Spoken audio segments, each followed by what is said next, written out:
asalaamaaleykum gars yi asalaamaaleykum gars yi Iran Ndao yow laay waxal Iran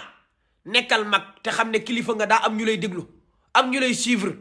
ñëpp nag neen ma bul saaga Iran kilifa la diina ji la fa nekkal l'islam nga fi nekkal waa l'islam nga fi nekkal toog ci télé yi caméra yi tiim la ngay wax ay jong naa ñaari yoon nag jongal nan ma ñetti yoon nag damaa jonguwaat jongaawaat non sa waay loolu dafa ñaaw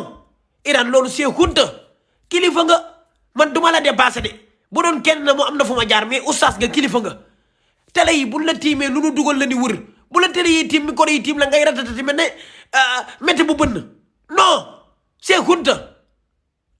xaalis bi nga may bàyyi faal kontaan nañ ci sénégalais yi rafetlu nañ ko ñii rafetlu wuñ ko parce que geste bi ni nga ko defee ci image bi la Iran kilifa nga gars yi dañ lay seetaan fii ñëpp a jong ñëpp lanu xarafal ñëpp a jong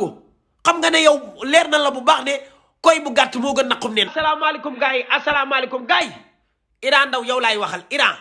nekkal mag te xam ne kilifa nga daa am ñu lay déglu am ñu lay suivre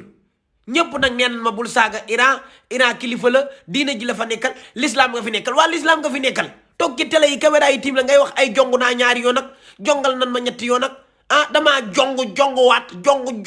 jongaawaat non sa waay loolu dafa ñaaw Iran loolu c'est honte kilifa nga man duma la dépassé de bu doon kenn na mu am na fu ma jaar mais oustaz nga kilifa nga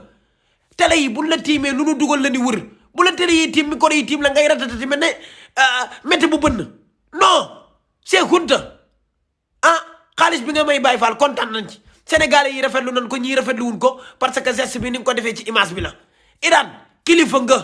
gars yi dañ lay seetaan fii ñëpp a jong ñëpp lanu xarafal ñëpp a jong xam nga ne yow leer na la bu baax ne koy bu gàtt moo gën naqum neen